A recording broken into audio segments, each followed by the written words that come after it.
বিদ্যুৎ এখানে এসেছে আপনাদের সেবা দেওয়ার জন্য। এটা কারো নিজস্ব কোনো প্রতিষ্ঠান না, এটা জনগণের একটা প্রতিষ্ঠান। আমরা জানি সারা দেশব্যাপী লোডশেডিং চলছে, তারই ধারাবাহিকতায় নবীগঞ্জেও কিছু লোডশেডিং হচ্ছে এবং ভালো পর্যায়ে লোডশেডিং হচ্ছে। আপনারা জ্ঞাতার্থে আমি বলছি, আমাদের নবীগঞ্জে বিদ্যুতের চাহিদা প্রায় 29 মেগাওয়াট, যার এগেনস্টে বিদ্যুৎ ঘাটতি থাকার জন্য আমাদের 12 থেকে 13 মেগাওয়াট আমরা বিদ্যুৎ পাচ্ছি। এই 12 থেকে 13 মেগাওয়াট বিদ্যুৎ আমরা একসঙ্গে সবাইকে দিতে পারি না।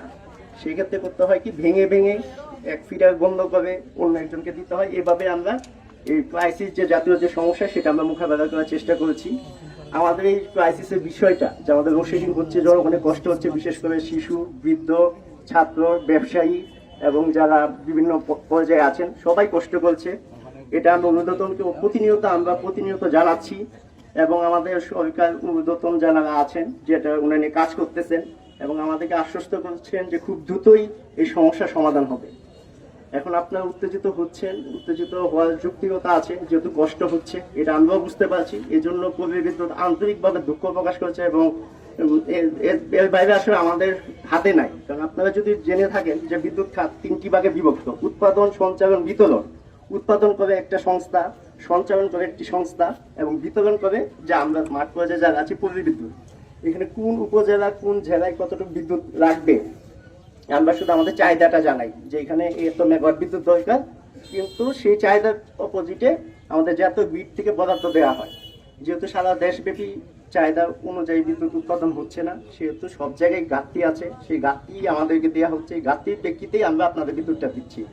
আপনারা তো জানেন আমাদের নবীগঞ্জে প্রায় 1465 কিলোমিটার লাইন আছে এবং আমাদের প্রায় 19টা ফিডার আছে এবং 19টা ফিডার বিভিন্ন এলাকার মধ্যে দিয়ে গিয়েছে। কারণ আমি একটা ইয়ে দিয়ে সম্ভব হয় না, এই জন্য দেওয়া হয়।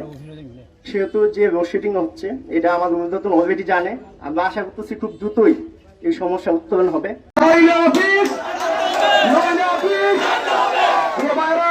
আমরা সম্পূর্ণ সুস্থভাবে আজকের কর্মসূচি বাস্তবায়ন করব।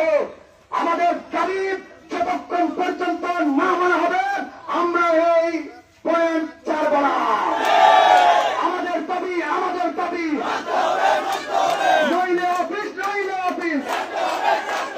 পল্লী বিদ্যুতের বিরুদ্ধে, বিদ্যুতের বিরুদ্ধে অ্যাকশন টু অ্যাকশন, শ্রমিকদের অ্যাকশন, ব্যবসায়ীদের অ্যাকশন, অ্যাকশন টু অ্যাকশন, অতিরিক্ত লোডশেডিং বন্ধ করা করতে হবে। চলবে না। ঘেরাও বিদ্যুৎ অফিস ঘেরাও। এখানে কোনো নইলে অফিস ছেড়ে দাও।